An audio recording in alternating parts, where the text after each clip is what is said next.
Assalamualaikum warahmatullahi wabarakatuh. Alhamdulillah nahmaduhu wa nasta'inuhu wa nastahdihi wa nastaghfiruh. Wa na'udzu billahi min shururi anfusina wa min sayyiati a'malina. Man yahdihillahu fala mudilla lahu wa man yudlil fala hadiya lahu. Wa asyhadu anna sayyidana Muhammadan 'abduhu wa rasuluh.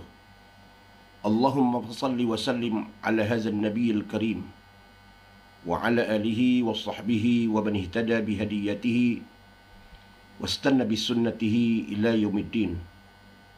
Subhanaka la ilma lana illa ma 'allamtana innaka antal alimul hakim. Wala hawla wala quwwata illa billahil aliyyil azim. Wala hawla wala quwwata illa billahil aliyyil azim. Wala hawla wala quwwata illa billahil aliyyil azim. Qala Allah Ta'ala, a'udzu billahi minasyaitonir rajim. Bismillahirrahmanirrahim. Wa idza sa'alaka 'ibadi 'anni fa inni qarib. Ujibu da'watad da'i idza da'an. Falyastajibu li wal yu'minu bi la'allahum yarshudun. Firman Allah yang bermaksud, dan apabila hamba-hambaku bertanya kepadamu wahai Muhammad tentang diriku, maka jawablah kepada mereka wahai Muhammad bahwasanya aku, yakni Allah adalah dekat dengan mereka. Aku akan mengabulkan segala permohonan orang-orang yang berdoa apabila ia berdoa kepadaku. Maka hendaklah mereka itu menunaikan segala perintahku, dan hendaklah mereka beriman kepadaku agar mereka selalu berada di dalam kebenaran. Sadaqallahul azim. Yang saya hormati, dikasihi sekalian ahli keluarga saya, yang dihormati lagi dikasihi ibunda yang tercinta, yang dikasihi lagi disayangi adik-adik,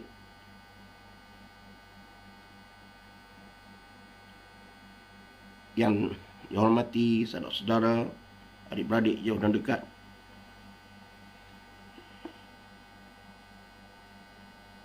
sahabat handai, khususnya muslimin, muslimat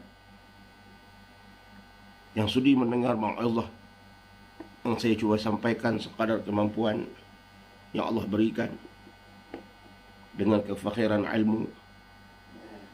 Mudah-mudahan memberi pengajaran pada diri saya khususnya, kepada ahli keluarga saya khususnya, dan kepada muslimin muslimat sidang pendengar yang sudi mendengar atau mendengar mau'izah ini.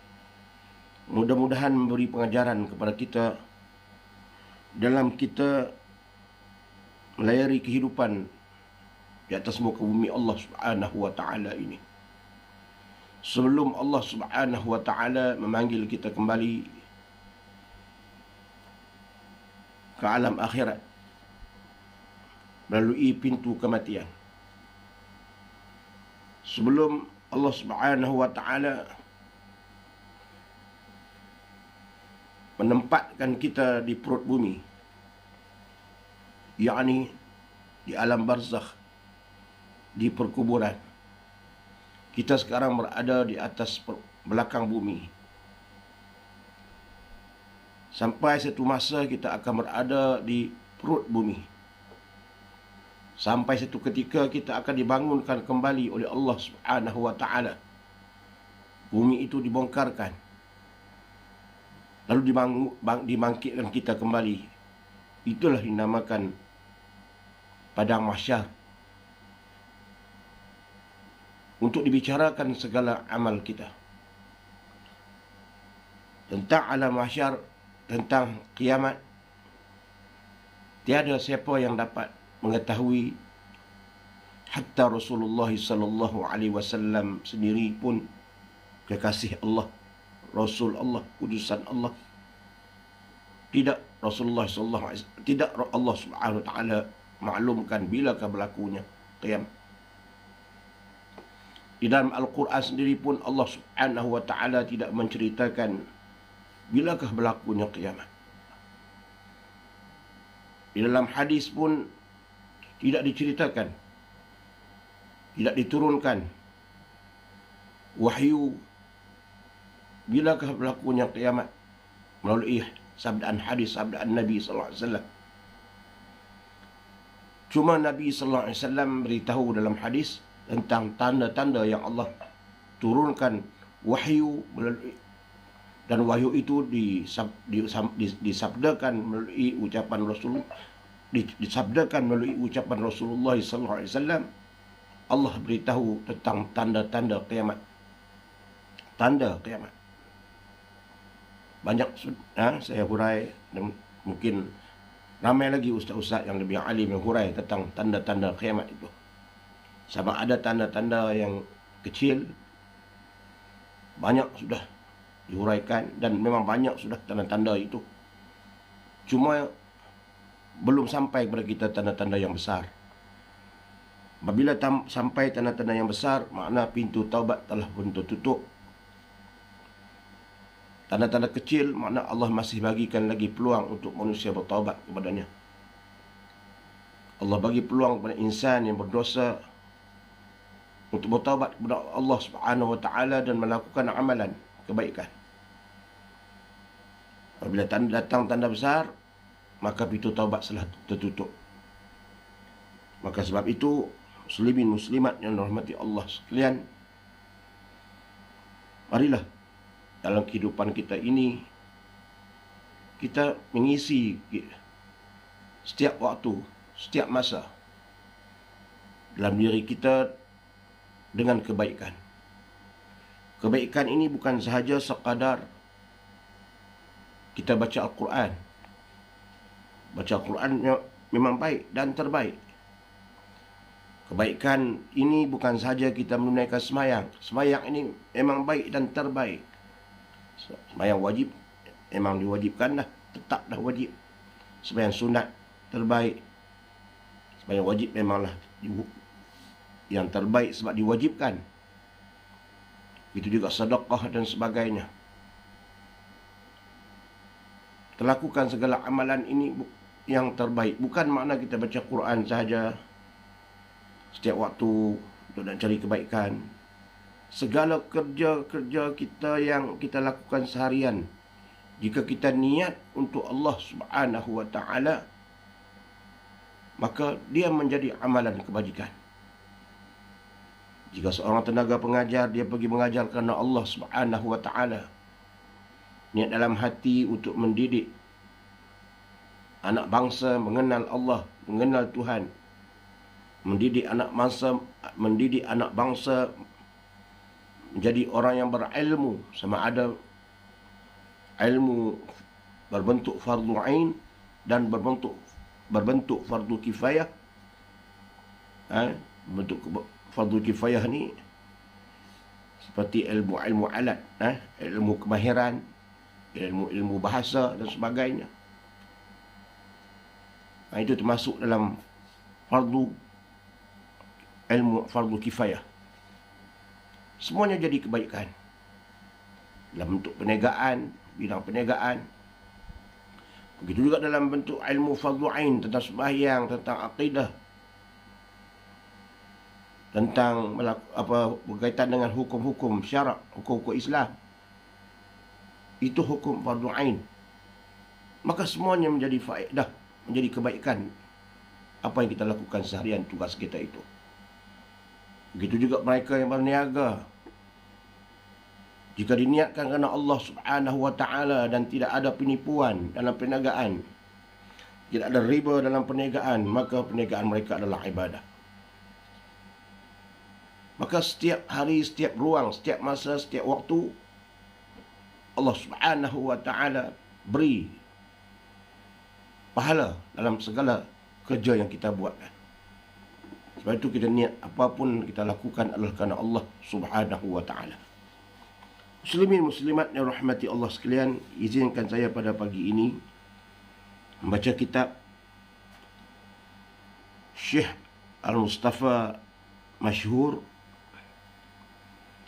bekalan di dalam perjalanan dakwah.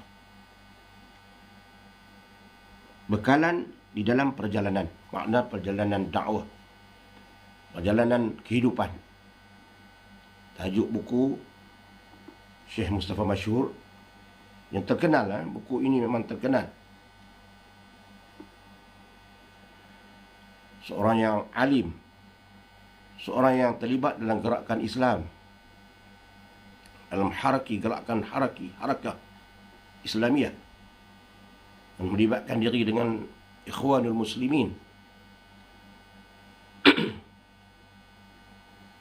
Dia menulis bekalan dalam perjalanan. Dalam kehidupan kita ini kita perlukan bekalan. Jika kita hendak pergi ke tempat yang jauh, hanya sekadar 8 ataupun 9 jam saja kita perlukan makanan, kita berhenti untuk makan. Kita pergi ke tempat yang antara satu negeri dengan satu negeri, kita perlukan makanan untuk mengisi perut kita. Dan begitu juga ahli-ahli keluarga kita sediakan makanan. Kalau ada kita berhenti di RNR ataupun disediakan makanan dalam penerbangan dan sebagainya, dalam pelayaran dan sebagainya, perlukan bekalan dalam perjalanan. Maka untuk perjalanan yang jauh, lebih jauh daripada itu, kehidupan kita ini perjalanan kita jauh, maka kita perlukan bekalan. Kita yang berumur 50 tahun, sudah lama kehidupan kita contoh. Maka kita sebenarnya perlu ada bekalan. Dalam antara umur kita, sejak kita ditaklifkan, dibebankan dengan kewajipan semacam sembahyang dan sebagainya, ini selepas kita balik, maka kita perlu melakukan amalan-amalan yang diwajibkan. Maka peringkat kanak-kanak sebelum balik tu taklah ditaklifkan. Macam umur 2-3 tahun tidaklah. Bila umur lebihan selepas balik itu, dia telah ditaklifkan, maka kita perlukan bekalan. Bila ada bekalan baru kita boleh tahu, boleh dapat melakukan kewajipan, ada kekuatan untuk kita melakukan kewajipan dan faham apa makna itu kewajipan. Kita buat suatu perkara itu dengan mendapat kebaikan dan kena pada peraturan yang Allah tetapkan. Dan dengan usia yang berbaki pada kita, kita tidak tahu bila yang Allah akan panggil kita untuk kembali. Maka bekalan itulah juga kita perlu sediakan. Maka sebelum ini mungkin bekalan kita sediakan bekalan ala kadar umpamanya. Kita hanya mengikut apa yang orang lakukan, kita ikut. Kita tidak mendalami apakah bekalan yang perlu kita lakukan. Dan kadang-kadang kita tidak mendalami apa yang kita tidak mengetahui apa yang akan berlaku di hadapan kita nanti. Apa yang berlaku di hadapan kita nanti pun itu juga satu bekalan dalam kehidupan, sebagai maklumat dalam kehidupan. Jika di dunia ini pun kita perlu bekalan untuk perjalanan yang hanya beberapa jam, apatah lagi perjalanan hidup kita ke akhirat yang entah berapa tahun, berapa puluh tahun, berapa ribu tahun. Wallahu a'lam. Kita tidak tahu bekalan. Tidak tahu masa berapa lama kehidupan kita di alam barzakh. Jika begitu perjalanannya, maka apakah kita tidak perlu bekalan? Maka kita perlu pada bekalan. Muslimin muslimat yang rahmati Allah Subhanahu wa taala. Pertama dan selamanya kita bersyukur kepada Allah Subhanahu wa taala. Allah berikan kita kehidupan pada hari ini. Allah berikan kita kehidupan, maka mudah-mudahan kita akan, maka bukan lagi kita kata mudah-mudahan, kita mesti gunakan peluang yang Allah berikan itu untuk kita menjadi bekal untuk diri kita. Dan kita berikan, dan kita sebagai, jika ketua keluarga dan bagi ibu bapa, perlu menyediakan bekal untuk anak-anak kita. Dengan kita mengajar anak-anak kita, menyuruh anak-anak kita menyediakan bekal untuk mereka. Karena di hari akhirat masing-masing akan pergi nafsi-nafsi, sendiri-sendiri. Kita tidak dapat membantu ahli keluarga kita. Ahli keluarga kita tidak dapat membantu kita. Masing-masing dengan pahala yang dibawa. Mudah-mudahan seperti mana Allah kumpulkan kita sekeluarga di dunia ini, satu keluarga, kita berdoa kepada Allah Subhanahu wa taala di akhirat sana juga Allah kumpulkan kita sekeluarga di dalam syurga Allah Subhanahu wa taala. Kita tidak hendak, kita tidak mahu sebolehnya Allah Subhanahu wa taala memisahkan kita dengan ahli keluarga kita. Kita tidak mahu Allah memisahkan kita dengan ibu kita, dengan ayah kita, dengan adik-beradik kita, dengan anak pinak kita. Mak tempat lain, ayah tempat lain, anak tempat lain. Maka itu akan berlaku di hari akhirat. Muslimin muslimat yang dirahmati Allah sekalian, saya mengambil bab yang berkaitan dengan memikirkan tentang hari akhirat, yang ditulis oleh Syekh Mustafa Mash'ur. Mudah-mudahan Allah rahmatinya. Dia dah meninggal, kata silap saya dah meninggal, lama dah meninggal. Mudah-mudahan Allah SWT rahmatinya. Seorang yang terlibat dalam gerakan Islam, dalam dakwah Islam. Bekalan dalam kehidupan ini bukan sahaja bekalan dalam segi menuju ke akhirat. Bekalan dalam kehidupan ini juga berkaitan dengan dunia. Semasa kita hidup di dunia, apa persediaan kita?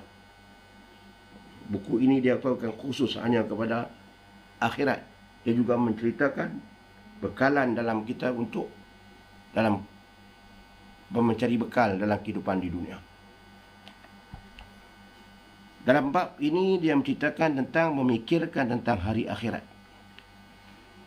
Semasa kita hidup ini, dia kata kita fikirkan, gunakan seketika tentang hari akhirat.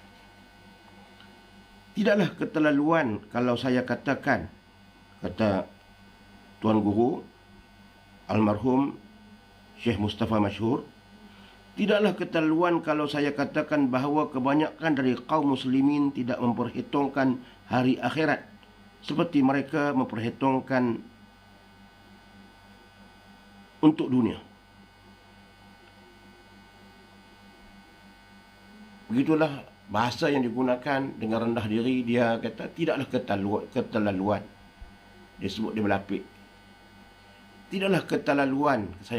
Dia kata, kalau saya katakan bahawa kebanyakan kaum muslimin, muslimat di dunia ini banyak memperhitungkan tentang kehidupan di dunia daripada memperhitungkan kehidupan di hari akhirat.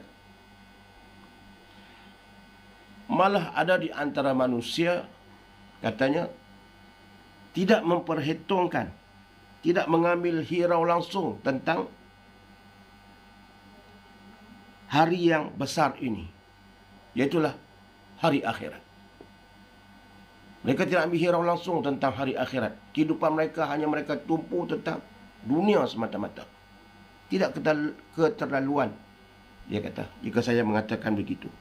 Dengan pandangannya, apa yang dia lihat dalam kehidupan semasa hidupnya. Dia menulis ini daripada penglihatan apa yang dia lihat, apa yang dia alami. di mana manusia berdiri menghadap Tuhan sekalian alam, tidak mengambil hirau langsung tentang hari yang besar ketika mana manusia pada ketika itu menghadap Allah Subhanahu Wa Taala yang maha besar, Tuhan sekalian alam. Lihatlah betapa sibuknya manusia bertungkus lumus membuat persediaan menyambut musim panas dan sejuk. Dia kata, cuba lihat manusia mempersediakan segala persiapan, bersungguh-sungguh menyediakan persiapan apabila nak datangnya musim panas dan musim sejuk. Bagi negara kita tidak ada musim panas dan musim sejuk. Bagi negara-negara sebelah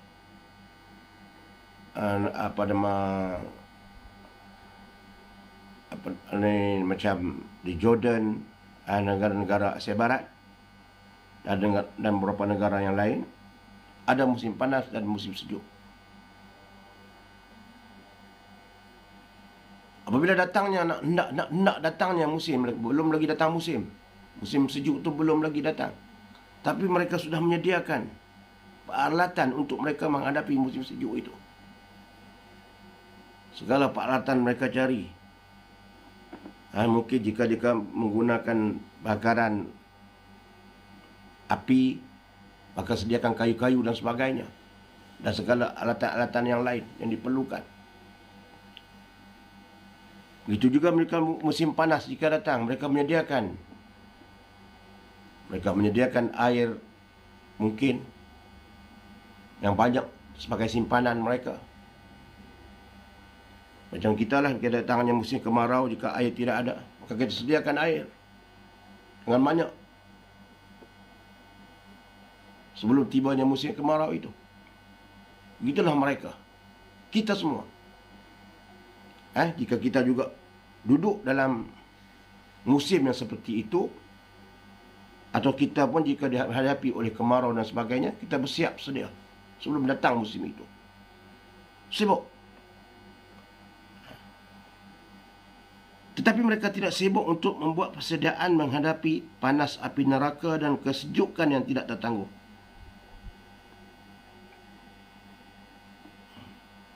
Tetapi dia kata manusia tidak menyediakan seperti mana mereka menyediakan persiapan di dunia, persiapan di hari akhirat, iaitu persiapan menghadapi api neraka Allah Subhanahu Wa Taala yang panas, dan juga kesejukan yang tidak tertanggung. Dia kata ada dalam bentuk sesaan Allah Subhanahu Wa Taala, mungkin dalam bentuk kesejukan yang tidak tertanggung di padang mahsyar, seperti ais beku sejuk.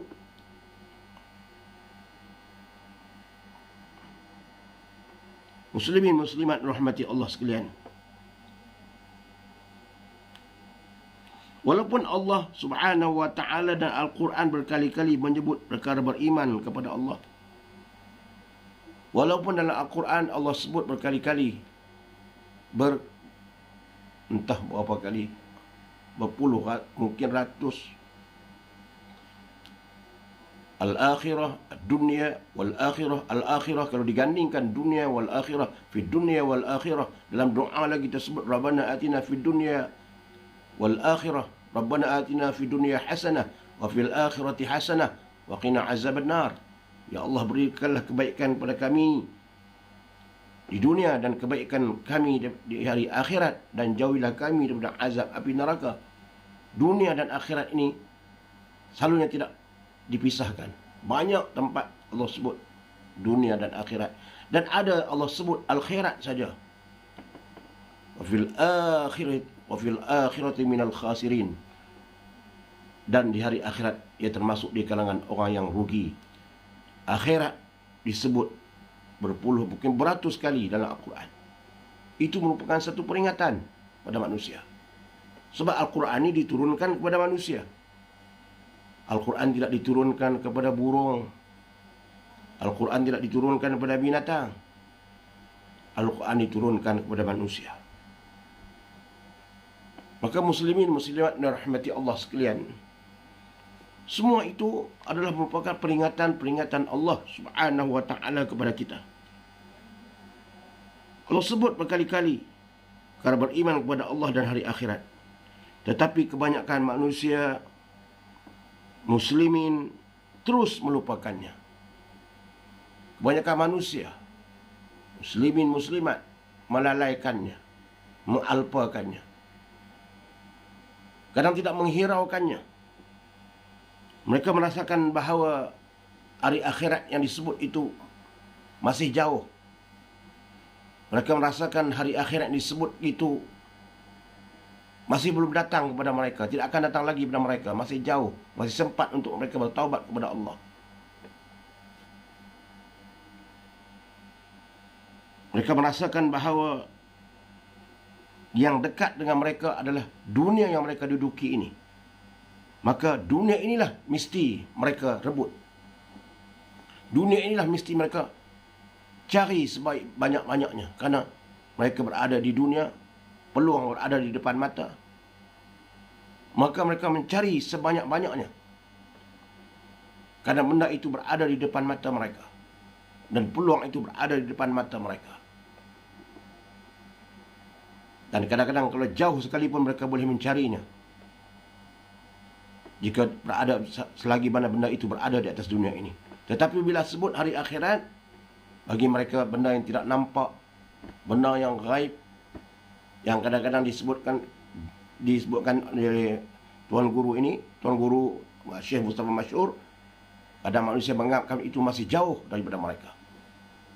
Mereka menganggap kematian itu masih jauh.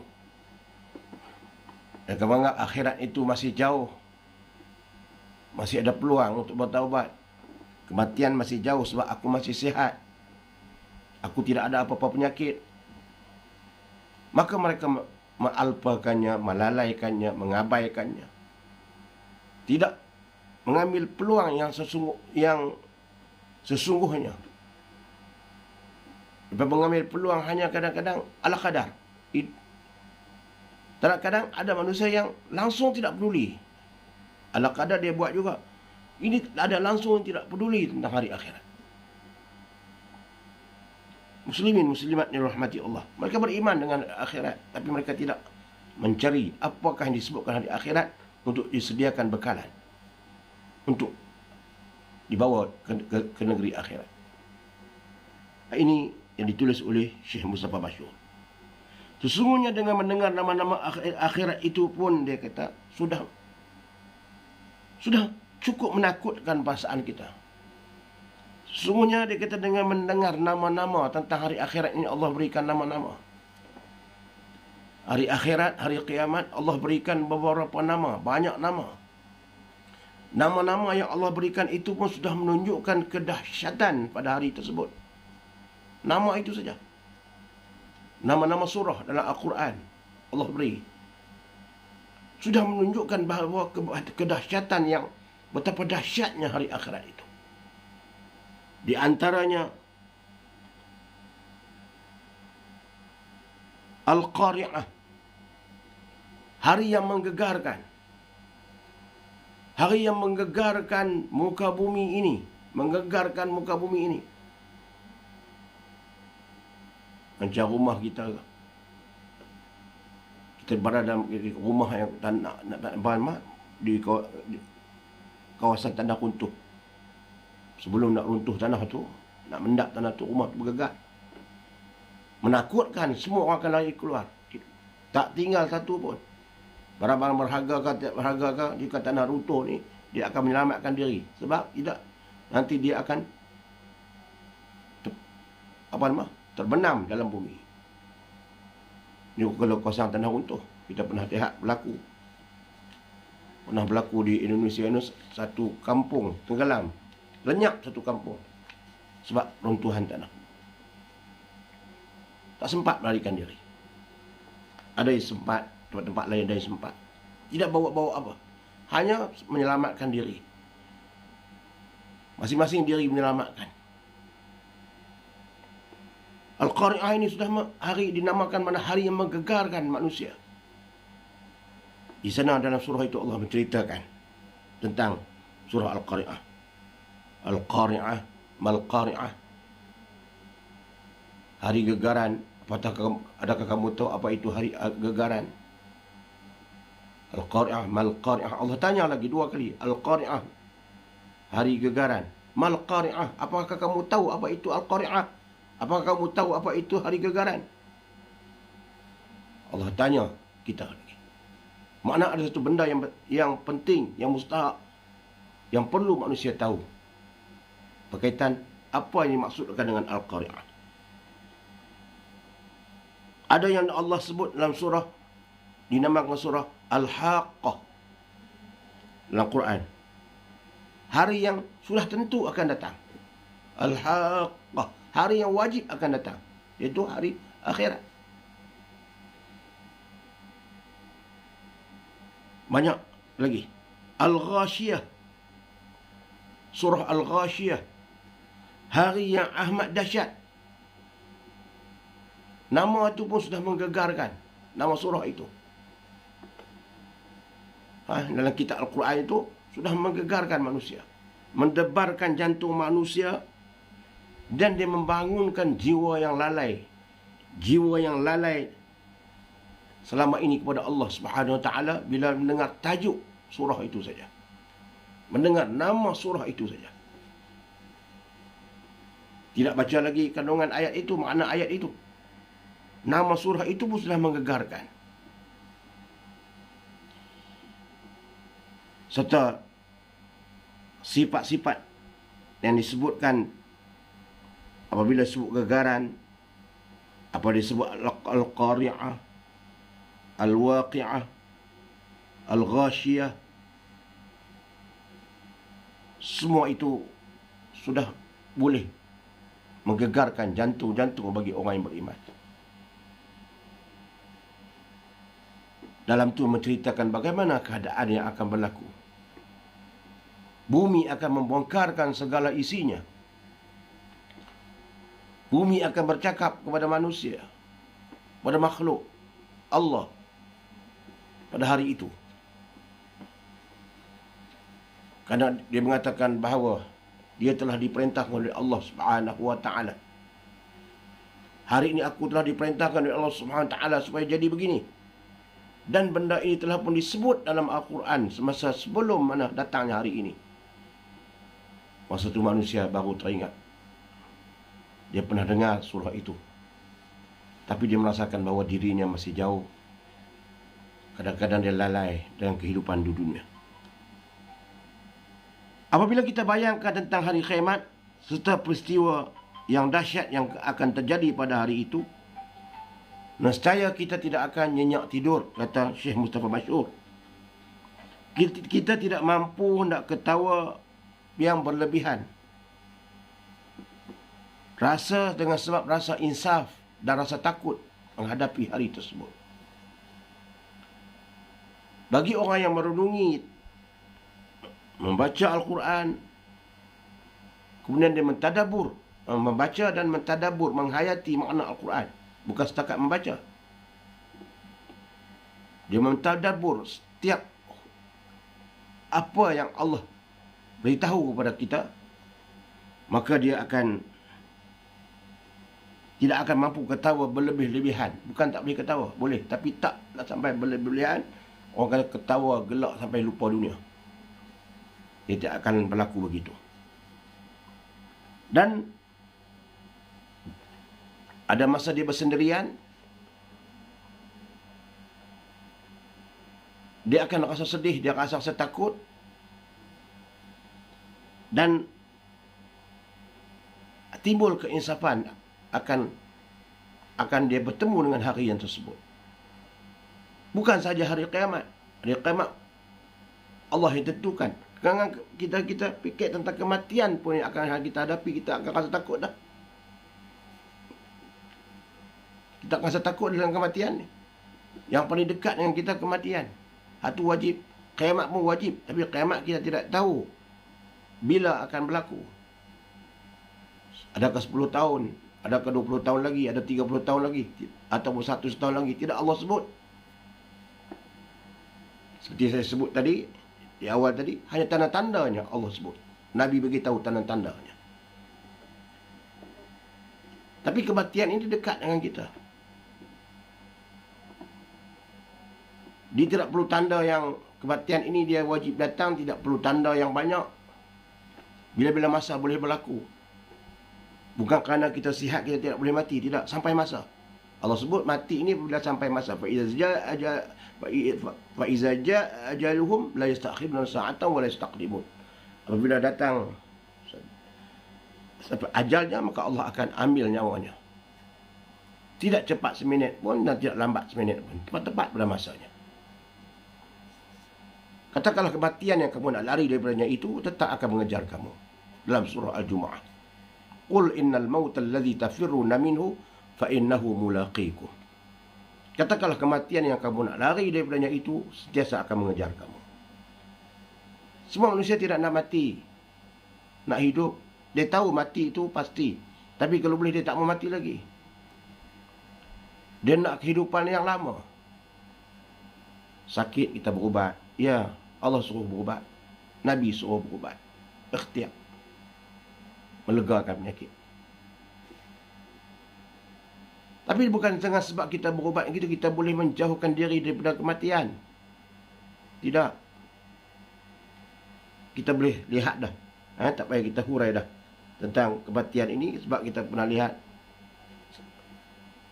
kadang-kadang tanpa sebab dengar-dengar meninggal kawan kita, sahabat kita meninggal.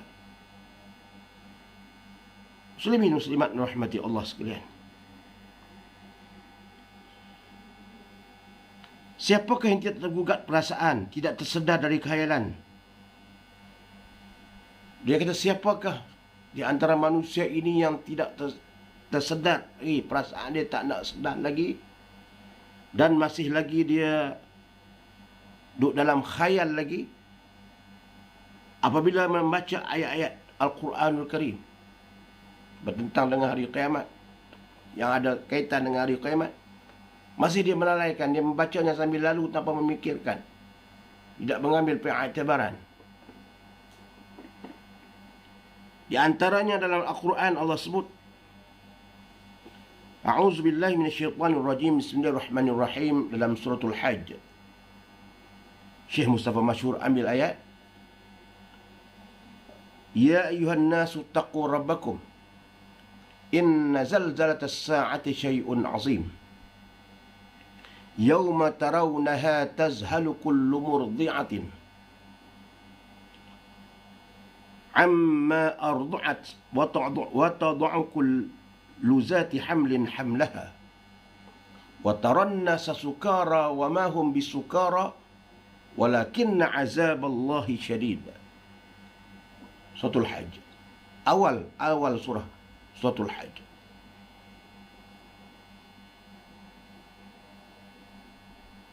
Syekh Mustafa Masyhur mengatakan, adakah manusia bila membaca ayat ini masih lagi dia tidak rasa gerun?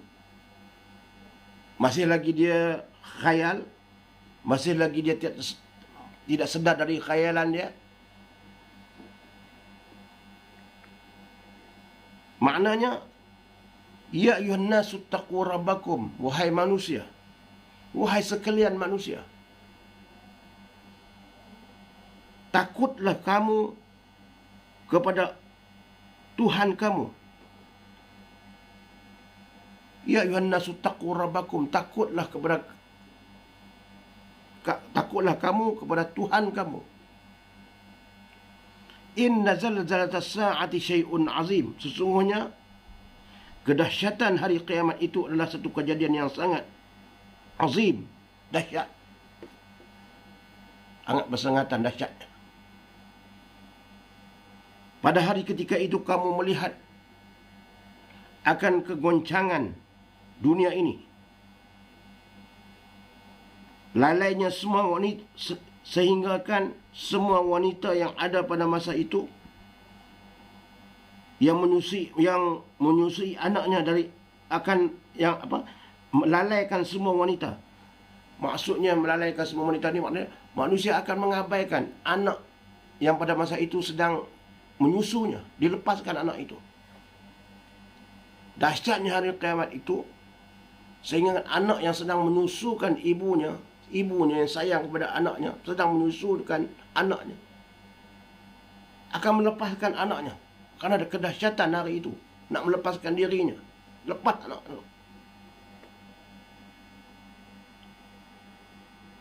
Lepaskan anak yang menyusuinya.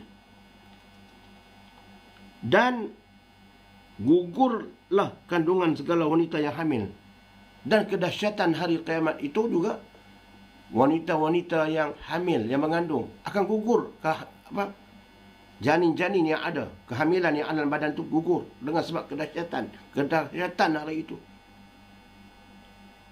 Betapa dahsyatnya hari kiamat itu sehingga perempuan yang hamil pun gugur kandungannya. Allahu Akbar. Ini Allah sebut dalam Quran. Dan kamu melihat manusia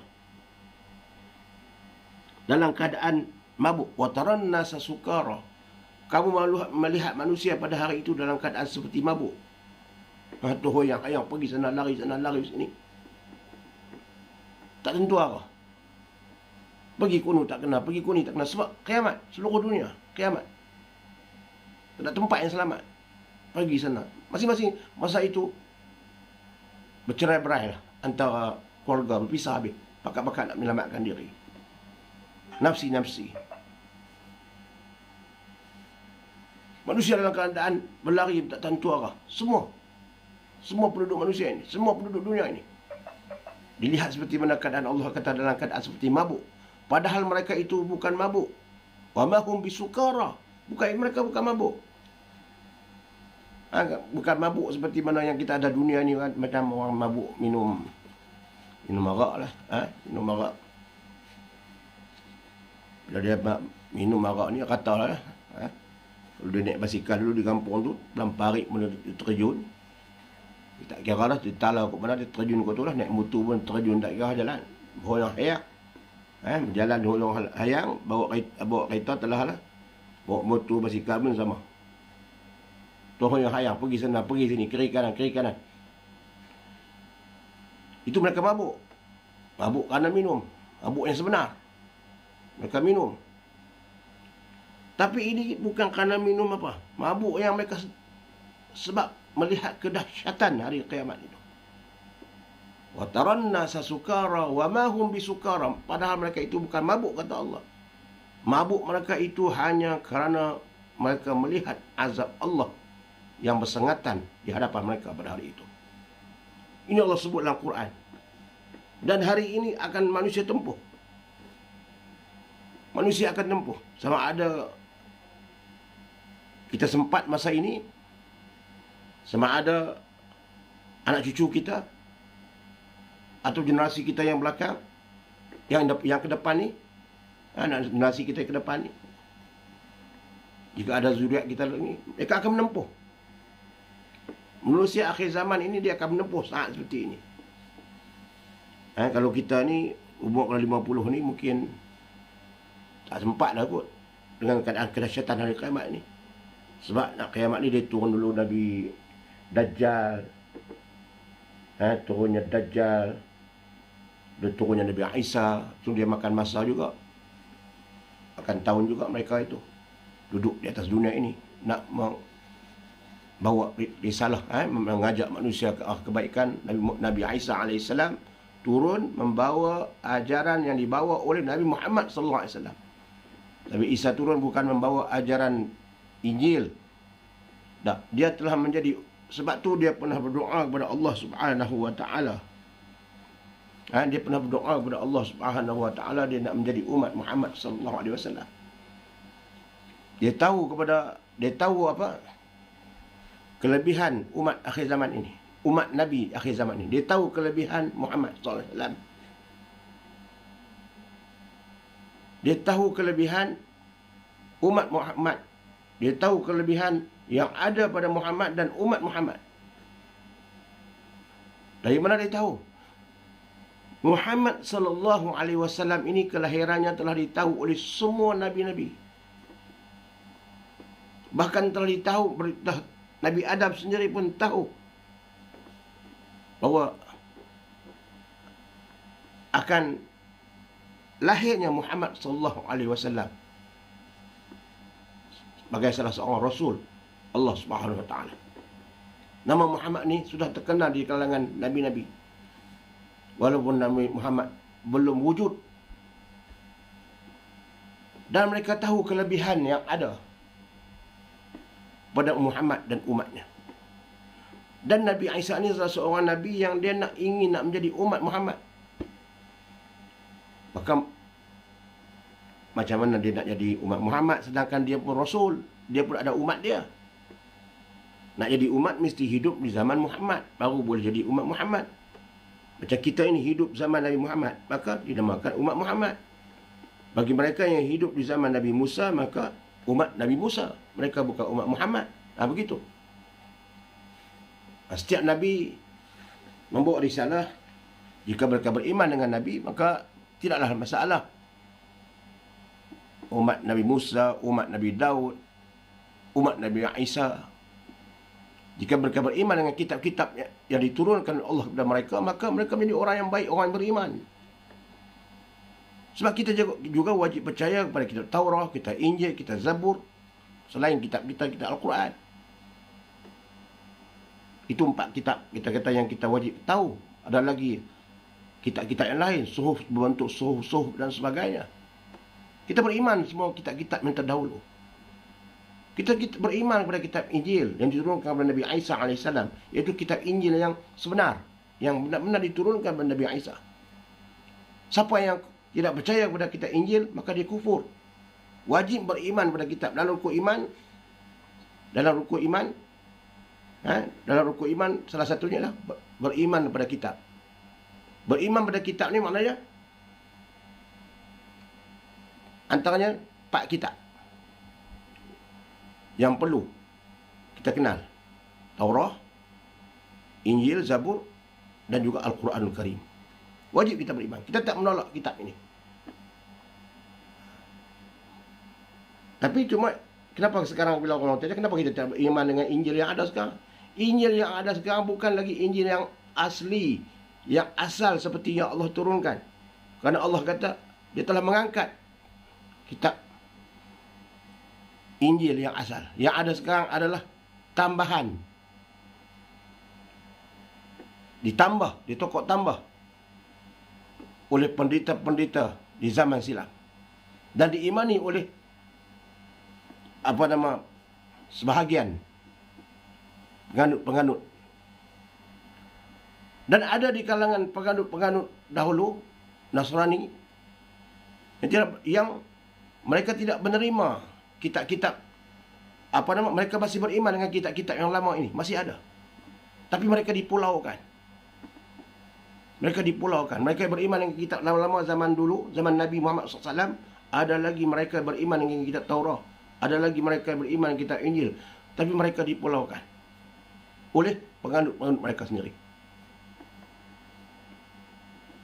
Tidak ada dalam kitab mereka, tidak dalam kitab yang asal. Dalam kitab yang asal ada disebut nama Muhammad. Mereka padamkan. Dalam kitab yang asal tidak disebut bahawa Nabi Musa itu mati. Tidak ada. Disalibkan dan dimatikan. Tidak ada. Dia tidak mati. Disalibkan tapi tidak mati. Bahkan bersama-sama di antara mereka pun mereka masih berbalah. Di antara ahli kitab mereka berbalah. Mati ke tak, mati ke tak. Di antara mereka. Kitab yang asal tidak mengatakan bukan dia yang disalib. Maka ini adalah merupakan kitab yang asal. Mereka baca kitab yang asal. Tapi banyak yang mengikut pahaman-pahaman yang ditokok tambah ini, maka golongan yang pegang dengan kitab-kitab yang asal, maka bawa diri. Mereka pergi burung uzlah, duduk tempat-tempat yang jauh, terasing. Ada di kalangan mereka disebutkan sebagai ahli kitab yang betul-betul beriman. Sebab tu dulu zaman awal Islam, boleh orang Islam, boleh umat Muhammad SAW, mereka pun juga Islam, ahli kitab juga Islam. mereka boleh kahwin dengan ahli kitab. Umat Muhammad boleh kahwin dengan ahli kitab. Mereka yang menjadi umat Nabi Isa alaihissalam boleh, sebab mereka beramal dengan kitab yang asal. Tapi kitab yang asal sekarang tak ada dah.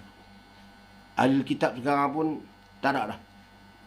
Yang betul-betul beriman tidak ada dah dengan kitab yang asli. Tidak ada dah kitab yang asli, wallahu alam.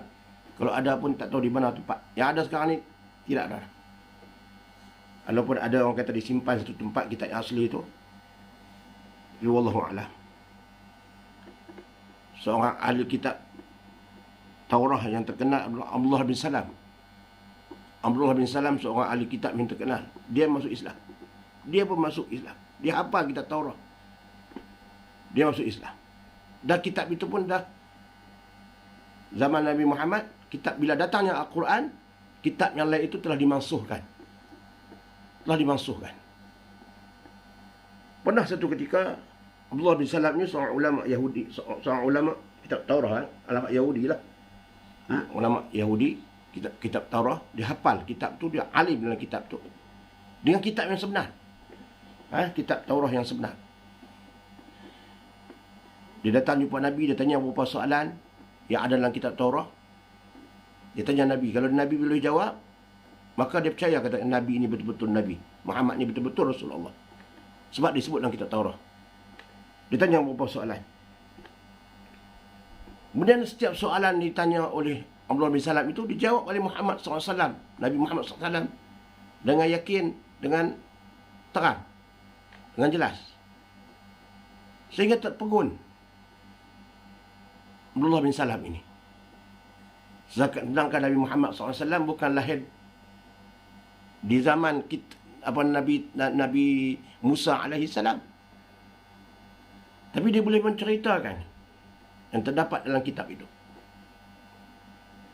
Akhirnya dia kata, betul lah engkau ni Rasul Allah. Dengan apa yang kamu jawab itu bahawa engkau adalah pesuruh Allah. Bukan dengan kepandaian yang ada pada Muhammad. Memang Nabi cerdik. Tapi wahyu yang Allah turunkan kepadanya itu dapat Nabi menjawab dengan terang, dengan jelas, dengan betul. Akhirnya Abdullah bin Salam beriman, terus mengucap asyhadu an la ilaha illallah wa asyhadu anna Muhammadar Rasulullah. Dia menjadi Islam. Dia mengikut, dia mengikut Muhammad sallallahu alaihi wasallam. Dia tidak lagi mengamalkan kitab Taurah. Walaupun kitab Taurah itu hak dia amal itu betul, kitab yang asli. Tapi bila datangnya Al-Quran, dia kena beriman dengan Al-Quran. Dinasahkan kitab yang dahulu. Kemudian dia minta izin kepada Allah, dia minta izin kepada Rasulullah SAW. Bila dia masuk Islam, dia minta izin, dia nak baca kitab Taurah. Setiap hari Ahad, dia nak baca. Ya Rasulullah, izinkan saya untuk membaca kitab Taurah pada setiap hari Ahad. Bolehkah saya membaca kitab Taurah? Sebab dia pun kitab Allah juga. Kitab diturunkan Nabi Musa. Turunlah ayat. Bila Nabi Musa apabila Abdullah bin Salam nak minta izin untuk nak baca kitab Taurah, nak baca ayat. Kitab Taurah, kitab Allah juga. Kitab yang asli. Tapi bila datang Muhammad, kitab itu dah dinasahkan. Termasuk yang asli dinasahkan. Maka kena beramal dengan Al-Quran saja. Siapa yang hidup zaman Muhammad mesti beramal dengan Al-Quran. Dia kata, izinkan saya nak baca kitab Taurah. Lalu turunlah ayat, ya ayyuhallazina amanu dukhulu fi silmi kaffah wa la tattabi'u khutuwati syaitan innahu lakum adu mubin. Ya, wahai orang yang beriman, udkhulu fi silmi kaffah, masuklah ke dalam Islam kaffah, keseluruhannya. Wala tattabi'u khutuwati syaitan, janganlah kamu mengikut jejak langkah syaitan. Innahu lakum adu mubin. Bila turun ayat tu, maknanya Allah memberitahu bahawa bila masuk Islam, bila kamu masuk Islam, masuklah keseluruhannya. Maknanya, jangan lagi kita Al-Quran pun baca, Taurah pun baca, macam ada dua kitab. Sedangkan umat Nabi Muhammad SAW satu kitab. Maka bacalah kitab Al-Quran, masuk keseluruhannya, beramal dengan Al-Quran. Hukum hakam Al-Quran berbeza dengan hukum hakam yang ada dalam kitab Taurah. Jadi Taurah pun telah dinasahkan. Maka abaikan, jangan lagi beramal dengan kitab Taurah. Kalau nak masuk Islam, masuk keseluruhannya, ikut segala ajaran Nabi sallallahu alaihi wasallam. Tinggalkan ajaran yang lama itu. Udkhulu fi silmi kaffah. Jangan ambil sebahagian. Masuk keseluruhan. Jangan kamu ambil amal dengan walaupun baik, tapi beramal dengan kitab ni sebahagian, beramal dengan kitab ni sebahagian. Jangan, Allah kata. Udkhulu fi silmi kaffah. Hendaklah kamu beramal dengan Islam keseluruhannya yang ada dalam Quran. Wala tattabi'u khutuwati syaitan. Jangan kamu mengikuti jejak langkah syaitan. Sampai begitu sekali. Nak mengajar benda yang walaupun ada yang tercatat dalam kitab terdahulu, tapi Allah kata jangan kamu mengikut jejak langkah syaitan. Al-Quran yang ada di depan kamu ini, ikut keseluruhannya. Jangan kamu tinggalkan Al-Quran ini. Yang ada dalam Al-Quran ini kamu tinggalkan. Jika kamu tinggalkan, maknanya kamu mengikut jejak langkah syaitan. Bila begitu, sesungguhnya syaitan itu adalah musuh kamu yang nyata. Apabila begitu, Allah SWT pun tidak lagi hendak mengajar kitab Taurah itu. Dia pun berhenti daripada mengamalkan kitab Taurah itu. Ini disebut dalam Al-Quran. Asbabun nuzul, ya ayyuhallazina amanu udkhulu fi silmil kaffah. Asbabun nuzul dia sebab turunnya kerana Abdullah bin Salam ingin nak membaca kitab Taurah selepas dia masuk Islam. Maka Allah tak benarkan. Masuk Islam, masuk keseluruhan. Udkhulu fi silmi kaffah. Jadi di sinilah kita nak ambil tahu satu lagi. Nak beramal kitab Taurah pun tak boleh bila dah jadi umat Muhammad. Apatah lagi kita umat Muhammad SAW nak beramal dengan undang-undang yang diambil daripada orang barat, nak menjadikan satu amalan hukum. Apakah boleh? Sedangkan dalam kitab Taurah itu, kitab yang diturunkan oleh Allah SWT, apabila jadi umat Muhammad SAW, mesti beramal dengan Al-Quran, tinggalkan amalan yang ada dalam kitab Taurah. Sedangkan kitab Taurah itu kitab yang Allah sendiri turunkan. Jika kamu tak ikut, maka kamu ikut jejak langkah syaitan. Apatah kita umat Muhammad SAW nak mengambil ajaran-ajaran, mengambil undang-undang yang peraturan-peraturan yang dicipta oleh barat. Kita nak kita mafhum, kita nak ikut jejak langkah siapa ni. Sedangkan nak ikut Taurat pun Allah turun ayat, wala tattabi'u khutuwati syaitan, jangan ikut jejak langkah syaitan. Jadi kita nak ambil ajaran kepercayaan yang ambil daripada barat. Teknologi tak salah daripada barat, tak salah teknologi. Ilmu daripada barat yang tidak melibatkan akidah, tak salah. Sains dan sebagainya, tak salah. Semua itu daripada Allah Subhanahu Wa Taala. Kena faham ni, takut timbul fitnah. Saat ni kita tak boleh ambil semua. Segi teknologi perubatan daripada barat, boleh ambil, boleh belajar. Ilmu keduniaan ni boleh ambil. Tapi berkaitan dengan akidah, kepercayaan, kefahaman, tak dibenarkan kita ambil. Berkaitan dengan undang-undang mereka, nak bawa dalam undang-undang kita, tidak dibenarkan oleh Allah Subhanahu Wa Taala. Baca dalam surah-surah yang banyak Allah sebut. Wa man lam yahkum bima anzalallah fa ulaika humuz zalimun. Barang siapa yang mengambil peraturan-peraturan menghukum selain daripada Allah tetapkan, mereka termasuk di kalangan orang yang zalim. Banyak lagi dalam surah Allahumma salli ala sayyidina Muhammad. Dalam surah Al-Imran ataupun surah An-Nur ada disebut. Surah An-Nur kalau tak silap. Ini nak menunjukkan bahawa kewajipan kita kepada Allah SWT. Berbalik kepada Nabi Isa AS, dia nak minta menjadi umat Muhammad SAW. Sedangkan dia menjadi Nabi. Muhammad belum ada, cuma tersebut dalam kitab dia saja. Dalam surah As-Saff ada disebut kisah. Dalam kitab Taurat itu disebut nama Muhammad. Ba'di ismuhu Ahmad.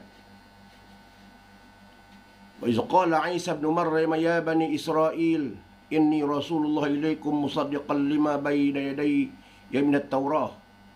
Ada disebut di sana tu. Wa basyiran bi rasulihim min ba'di ismuhu Ahmad. Allah sebut dalam kitab Taurat tu ada sebut nama Ahmad. Dalam kitab Injil, minta maaf. Dalam kitab yang diturunkan Nabi Isa ada disebut. Wa iz qala Isa ibn Maryam ya bani Israel inni rasulullah ilaikum musaddiqan lima bayna yadayya min at-Taurah wa basyiran bi rasulihi min ba'di ismuhu Ahmad. Begitulah, minta maaf jika tak silap. Disebut bahawa akan lahir selepasnya itu Nabi yang bernama Ahmad. Di situlah dipadamkan Ahmad dalam kitab Injil yang di tokok tambah ini. Ahmad itu dipadamkan. Tak ada. Dalam Injil yang sebenar ada Ahmad. Nama dia Ahmad. Muhammad ni namanya Muhammad ataupun Ahmad. Dua nama. Terpuji. Allah sebut dalam Quran. Kemudian Allah sampaikan hajat dia juga menjadi umat Muhammad SAW. Kerana ketika dalam perang salib, dia tidak dimatikan. Dia diangkat. Dia diangkat oleh Allah SWT di sisinya.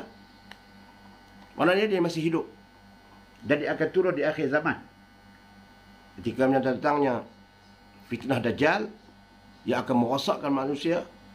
Banyak manusia akan mengikut Dajjal. Segala bentuk tawaran-tawaran yang indah akan diberikan kepada manusia. Sedangkan yang tak ikutnya akan diseksa dan diberi diseksa, akan kelaparan, ada dalam keadaan suasana yang susah lah orang tak ikut dia ni. Sebab tu orang kata, dikatakan bahawa siapa ikut dia, masalah ikut syurga lah. Ikut dapat nikmat macam-macam ikut dia. Siapa yang tak ikut dia, macam neraka lah, diseksa macam-macam. Kelaparannya dengan seksaan lainnya. Padahal bagi orang yang beriman, dia yakinlah hati dia, siapa yang ikut Dajjal adalah mereka itu bukan syurga, neraka. Walaupun syurga bagi mereka, tapi hakikatnya adalah neraka bagi mereka.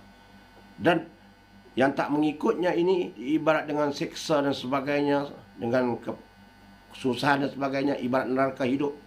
Bukan neraka, ada syurga bagi mereka. Walaupun mereka berada dalam kesengsaraan. Tapi manusia pada masa itu banyak yang ikutnya, hanyut. Yang ikut Dajjal. Dia tunjuk tanah itu boleh jadi emas. Tanah itu boleh jadi emas. Dia tunjuk mana tempat saja boleh menjadi emas. Dia beri bermacam-macam bentuk kebendaan, kekayaan kepada manusia. Yang tak ikutnya dia akan siksa. Ada yang dibunuh. Sehingga manusia beriman tidak keluar rumah pada masa itu. Tak berani keluar rumah. Yang beriman. Tidak banyak pada masa itu orang yang beriman. Tidak banyak. Sebetulnya dalam Quran pun disebut. Wa qalilun min ibadiyas syakur. Amat sedikit sangat orang yang bersyukur kepada Allah. Maknanya dalam Quran disebut. Wa qalilun min ibadiyas syakur. Maknanya sikit sangat orang yang bersyukur kepada aku, kata Allah. Bila maknanya wa qalilun, sedikit, maknanya dalam syurga nanti tak ramai. Allah sebut sendiri wa qalilun min ibadiyas syakur. Amat sedikit di antara hamba-hambaku yang hidup di atas muka bumi ini bersyukur kepada aku. Maknanya syarat nak masuk syurga antaranya lah bersyukur kepada Allah. Tapi Allah kata yang bersyukur padanya sedikit. Mana dalam masuk syurga tu sedikit dan tak ramai. Di akhir zaman lagi dengan datang ujian Dajjal tu lagi, ikut lagi hak iman sikit-sikit ni. Ikut. Pada masa itulah diturunkan Nabi Isa alaihissalam bagi membunuh Dajjal tersebut. Dan dia membawa ajaran Muhammad SAW. Dia bukan bawa ajaran baru. Dan dia apabila dia hidup di saat itu, dia dengan sendirinya menjadi umat Muhammad SAW. Dia membawa segala syariat yang Nabi Muhammad bawa. Dia membawa syariat yang ada dalam Al-Quran. Jadi dengan sendirinya dia menjadi umat Muhammad SAW. Permintaannya kepada Allah itu tertunai hak dulu ni. Ini disebut kisah, siap kisah disebut. Muslimin muslimat rahmati Allah sekalian. Marilah kita fikirkan dengan sewajarnya tentang hari akhirat dan segala peristiwa dan pemandangan yang dahsyat yang menjadikan anak-anak muda beruban. Anak-anak muda ketika itu melihat kedahsyatan hari kiamat. Rambutnya hitam itu beruban. Bayangkan. Bayangkan detik-detik tak kala ditiupkan sangkakala kebangkitan dari kubur, penghimpunan paling agung di padang mahsyar. Dikala itu matahari sangatlah hampir di kepala manusia. Sekalian manusia di hadapan Qadhi Rabbul Jalil untuk dihitung dan dijatuhi hukuman. Lalu ditanyakan kepada mereka segala perkara yang kecil atau besar. Semuanya akan ditanya, dipersoalkan, lalu akan ditimbangkan. Ini antara disebut. Marilah kita fikir kita dengan sewajarnya tentang hari akhirat dan segala peristiwa yang akan berlaku pada hari akhirat itu. Yang kita semua akan tempuh, wajib akan tempuh. Wajib, kaya miskin, berpangkat tak berpangkat, asalkan dia manusia, wajib akan tempuh. Pangkat ni hanya di dunia Allah bagi. Bila mati semua sama, kain putih. Seperti mana dia lahir ke dunia tidak bawa pakaian apa-apa. Baik dia apa sekali pangkat pun, apa keturunan, apa darjat. Dia lahir dalam keadaan semua sama. Kaya miskin semua sama. Maka di dunia kedudukannya berbeza. Allah aturkan berbeza. Dengan kelebihan Allah bagi, kurnia Allah bagi. Dia, patut dia bersyukurlah. Jika dia kaya itu, dia patut bersyukurlah. Allah bagi dia kaya. Jika dia berpangkat itu, patut dia bersyukurlah. Dengan pangkat dia itu, dia gunalah sebaik mungkin. Jangan dia khianat dengan pangkat yang ada itu. Sebab itu akan dipersoalkan di hadapan Allah Subhanahu wa taala. Kemudian bila mati sama aja, balik pada asal. Mati macam lahir juga. Tak bawa apa-apa. Kain putih ya. Baik kaya miskin, berpangkat tak berpangkat, darjat tak darjat, sama. Kedudukan tanah pun sama, tanah itulah tanah orang miskin, tanah itulah tanah orang kaya, bentuknya sama. Kuburnya sama, semuanya sama. Dia pergi tidak bawa apa-apa. Matinya dalam keadaan tangan yang terbuka. Semua orang mati ni kebanyakan tangan dia terbuka. Kosong. Dia pergi dalam keadaan kosong. Jika lahir semua dalam keadaan genggam. Dia genggam. Bayi yang lahir tadi biasanya dia menangis, dia akan genggam. Dia berada di dunia ini. Ada setengah ulama dibuat tafsiran. Di dunia ni dia rasa diri dia duduk dalam satu ni macam dia akan, dunia ni dia akan genggam apa yang ada. Bila dia nak mati, habis dia lepas. Terbuka habis. Tak bawa apa. Itu setengah ulama buat tafsiran. Tafsiran saja. Bukan di situ akidah. Tapi nak ambil gambaran kita pergi dalam keadaan tak bawa apa-apa. Terbuka habis tangan. Itu nak menunjukkan bahawa kita bayangkan, dia kata, kita ingatkan tak kala ditiupkan sangkakala kebangkitan dari kubur. Kemudian matahari dekat dengan kepala. Kemudian sekalian kita pula akan ditimbang amalan kita, walaupun sebanyak mana yang kita buat, walaupun sekecil mana, sebesar debu yang halus. Faman ya'mal misqala dzarratin khairan yarah wa man ya'mal misqala dzarratin syarran yarah. Barang siapa yang membuat kebaikan walaupun sebesar zarrah. Zarrah ni kecil, atom, debu yang halus. Bahkan lebih kecil daripada itu pun Allah hitung kebaikan kita. Begitu juga wa man ya'mal misqala dzarratin syarran yarah.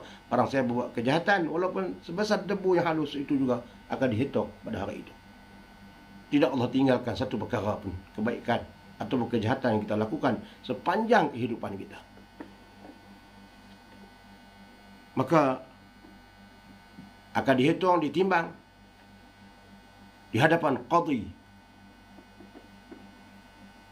Rabbul Jalil. Yang menjadi hakim pada itu adalah Allah Subhanahu wa ta'ala, yang adil, maha adil. Kalau dunia ini mungkin ada hukum yang teknikal, tak teknikal lah, apalah macam-macam lah. Di akhirat tidak ada lagi teknikal, tak teknikal, tak ada. Semuanya akan dinilai. Sebab itu bagi kita yang masih hidup, maka insaflah, sedarlah diri sama-sama. Termasuk diri saya, bukan kata saya terbaik, tidak. Yang mendengar mungkin lebih terbaik daripada saya.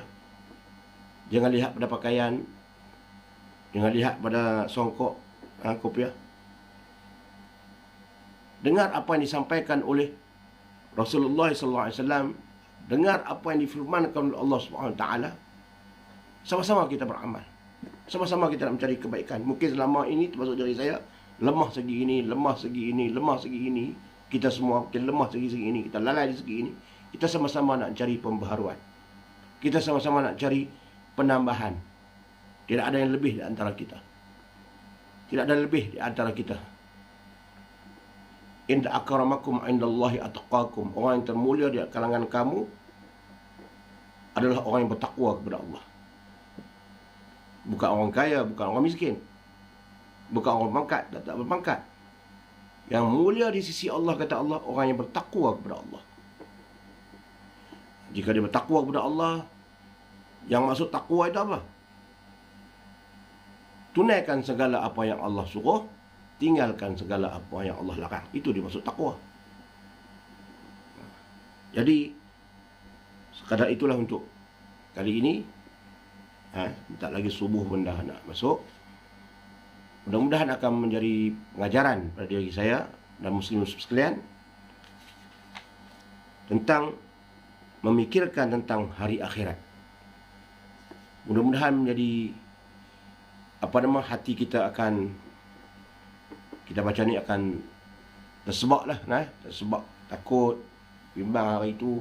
Kita akan tempuh seorang diri, akan tersebab, akan membawa ingat kita kepada Allah, akan lebih mengingatkan kita kepada Allah Subhanahu wa ta'ala. Segala yang baik itu daripada Allah Subhanahu wa ta'ala. Yang kurang, yang lemah, yang tersasul, yang tak susun bicara adalah daripada kelemahan saya sendiri. Aqulu qawli hadza wa astaghfirullahal azim li wa lakum. Assalamualaikum warahmatullahi wabarakatuh.